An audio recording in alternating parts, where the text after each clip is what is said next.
but my perspective is, to say the least, a little bit different. To my mind, what the CHIPS bill represents is the question of whether or not we will have priorities in this country that represent the needs of working families and the middle class, or whether this institution, the entire Congress, is totally beholden to wealthy and powerful corporate interests. Madam President, I do not argue with anyone who makes the point that there is a global shortage in microchips and semiconductors, which is making it harder for manufacturers to produce the cars, the cell phones, the household appliances, and the electronic equipment that we need. This shortage is, in fact, costing American workers good-paying jobs and raising prices for families. And that is why I personally strongly support the need to expand U.S. microchip production. But the question that we should be asking is this: should American taxpayers provide the microchip industry with a blank check of over $76 billion at the same exact time when semiconductor companies are making tens of billions of dollars in profits and paying their CEOs exorbitant compensation packages? That really is one of the questions that we should be asking, and I think the answer to that is a resounding no. This is an enormously profitable industry. Madam President, according to an Associated Press article that I read today, Senator Romney, reflecting the views, I think, of many, I think Senator Cornyn made the same point, and Senator Romney was quoted as saying that when other countries subsidize the manufacturing of high technology chips, the United States must join the club, If you don't play like they play, then you are not going to be manufacturing high technology chips, and they are essential for our national defense as well as our economy. End of quote, Senator Romney said. Now, I find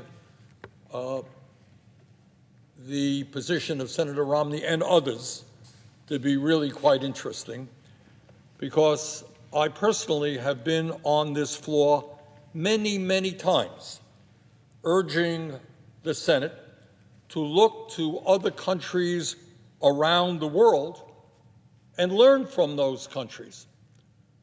And what I have said is that it is a bit absurd that here in the United States we are the only major country on earth not to guarantee health care to all of their people. And Senator Romney says, join the club, and I agree. Let's join the club and not spend twice as much per capita on health care as the Canadians, as the British, as the French.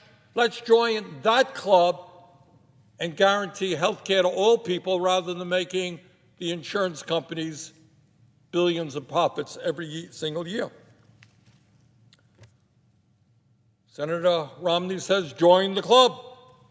And I agree, we should join the club in terms of higher education. Germany today and other countries around the world make sure that their young people can go to their colleges and universities tuition-free, so that they don't have to leave school $40,000, $50,000, or $100,000 in debt. Let's join the club. Let's do what Germany and other countries are doing, which makes eminent sense in every sense of the word. Let's guarantee the right of all of our kids, regardless of their income, to get a higher education. Let's join the club. And there's another club that I think we might want to join among many others. We are the only major country, virtually the only country on earth, that does not guarantee paid family and medical leave. There are women today in the United States of America having a baby, and they will be back at work in a week because they need the income. No guaranteed paid family and medical leave. There are people getting fired today because their kids are sick. They got to make a choice whether they hang on to their job or take care of their sick kids. Let's join the club.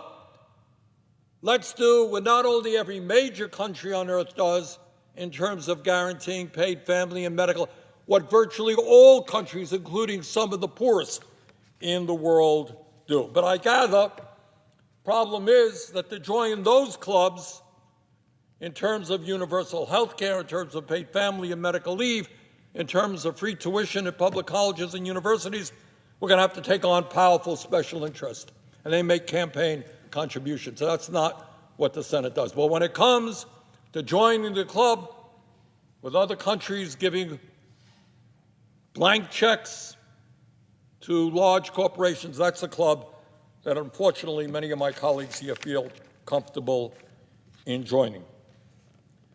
So apparently, Madam President, when corporate America needs a blank check of $76 billion, we do what other countries are doing. Madam President, there is a lot of talk about the microchip crisis facing this country, but amazingly enough, very little discussion about how we got to where we are today. One might ask, okay, if there is a crisis, how did it happen? Well, let's review some recent history. This is really quite amazing.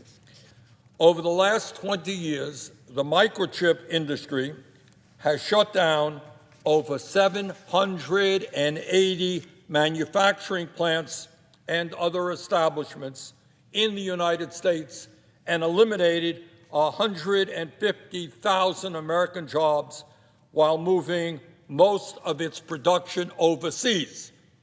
And by the way, they did that after they received a federal grant and loans much smaller than what we are talking about today. So here is the absurd situation that we're in.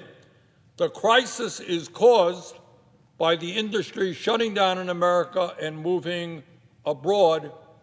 And today what we are doing is saying we are going to give you a blank check to undo the damage that you did. Let me just give you a few examples. We don't have a whole lot of information on this.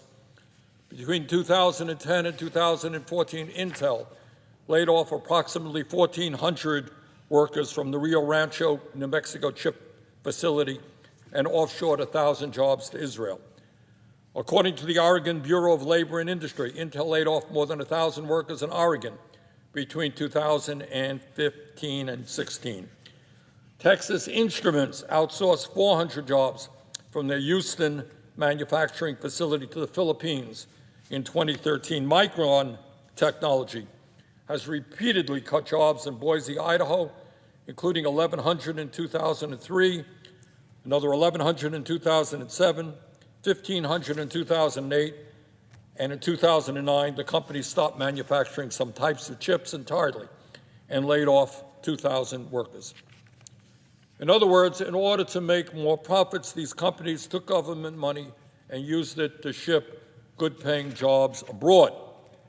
Now, as a reward for causing the crisis that we are in, these same companies are in line to receive a massive taxpayer handout to undo the damage they did. Wow, that is a heck of a policy.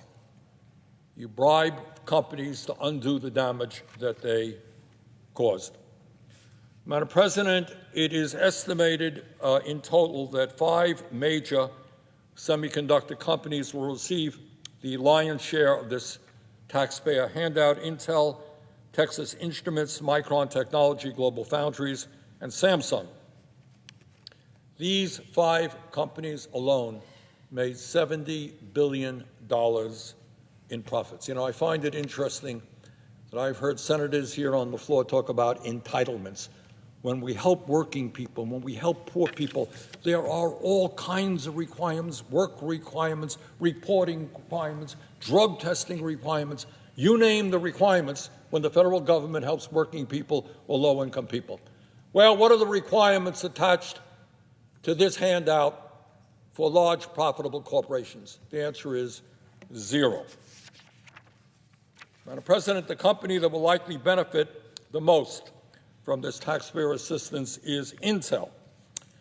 In 2021, last year, Intel made nearly $20 billion in profits. You know, it just does astound me. Madam President, you have heard people come to the floor and say we can't help working parents with their kids. We don't believe in those entitlement programs. We can't guarantee health care to all people. We're not a quote-unquote entitlement society. But a company that last year made $20 billion in profit, they are entitled to what we estimate will be between $20 and $30 billion in federal funding. During the pandemic and during the last several years, Intel had enough money to spend $16.6 billion not on research and development, not on building new plants in America, but on buying back its own stock to reward its executives and wealthy shareholders. So here is the absurd moment that we are in.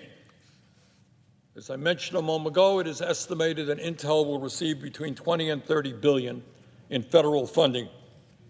And yet, within the last several years, the same company spent over $16 billion on stock buybacks. And there is no guarantee in this bill that they and other companies who receive these grants will not continue to do stock buybacks. Madam President, and this is the way a corrupt political system works, and I hope everybody understands it. Over the past 20 years, Intel has spent over $100 million on lobbying and campaign contributions. That's a lot of money, $100 million. But this is what a corrupt political system is about. For $100 million in lobbying and campaign contributions, they're going to get at least $20 billion in corporate welfare. That, I would argue, is a pretty good investment. And that's what goes on here, not only with the microchip industry, it goes on with the pharmaceutical industry, the fossil fuel industry, the insurance industry, huge amounts of money in lobbying and campaign contributions. The pharmaceutical industry has 1,500 paid lobbyists right now, right here in Washington, D.C., which is why we pay the highest prices in the world for prescription drugs. Madam President, and I find this extraordinary. Maybe I'm the only person here who does, but to me, it is rather amazing. A little over a week ago, the CEO of Intel, a gentleman named Pat Gelsinger,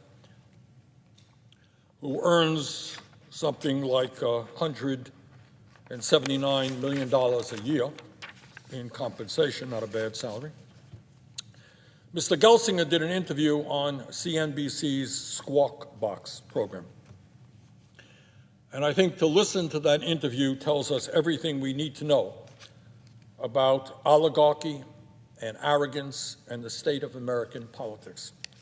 And this is what Mr. Gelsinger said on TV. Quote, I love this one.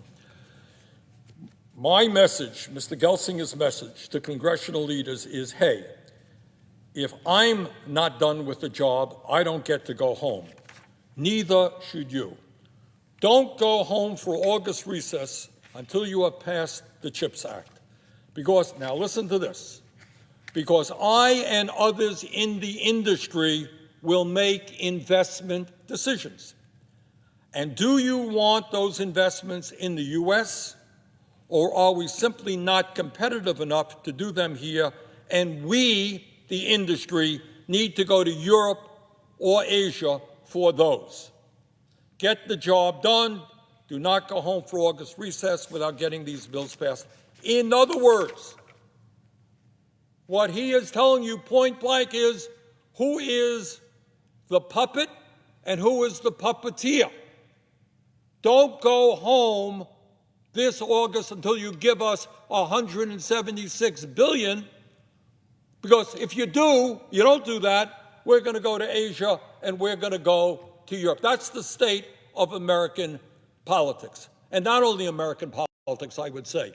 It's equally true in other countries who are also held hostage by large multinational corporations. Madam President, let us be clear.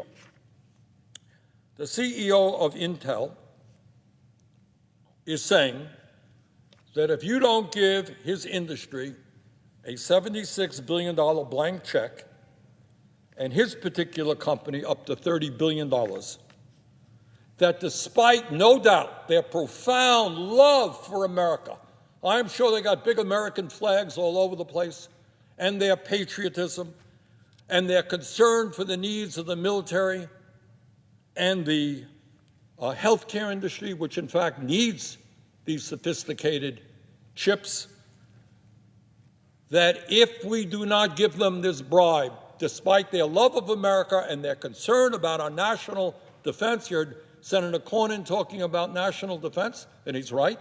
This is a national defense issue. But despite all of that and all of their love for America, they're willing to go to Asia and go to Europe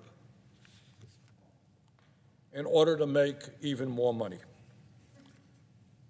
Madam President, as I said last week, I am thankfully not a lawyer, but that sure sounds like extortion to me.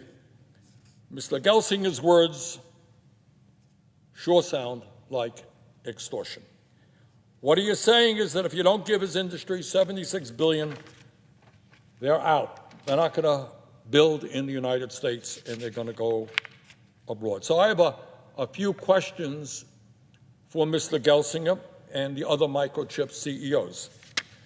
If Intel and the others receive a corporate welfare check from the taxpayers of America, are they willing to commit today that they will not outsource American jobs overseas? Yes or no? If this legislation passes, will Intel and the others commit today that they will not spend another penny on stock buybacks to enrich wealthy shareholders, but will instead spend that money to create jobs in the United States? If this legislation goes into effect, will Intel and the others commit today that they will stay neutral in any union organizing campaign like the one being waged at Intel's microchip plant in Hillsboro, Oregon? If this legislation goes into effect, will Intel and the others commit today that they are prepared to issue warrants to the federal government so that the taxpayers of America get a reasonable return on their investment? These grants are going to provide a whole lot of profit for these companies. Seems to me the taxpayers should benefit as well. And Madam President, if Intel and the others were prepared to say yes to any of these questions, I don't think that they would be lobbying against my amendment to impose these very same conditions to the CHIPS Act, these conditions to this legislation. So, Madam President, let me simply conclude by saying this. I worry not only about this bill, I worry about the precedent that it states, that it allows. And what the precedent is that any company who is prepared to go abroad, who has ignored the needs of the American people, will then say to the Congress, hey, if you want us to stay here, you better give us a handout. We manufacture virtually all of our laptop computers in China. We manufacture virtually all of our cell phones in China. Pass this legislation, and I expect all of these guys and others will be back here and say, we want for our industry what you did for the microchip industry. So bottom line is here. Yes, we need to rebuild the microchip industry in the United States, but not as a handout. Let us sit down and work on intelligent industrial policy. Let's work on a series of agreements that protect the American taxpayer and American workers and not just wealthy stockholders. And with that, Madam President, I would yield.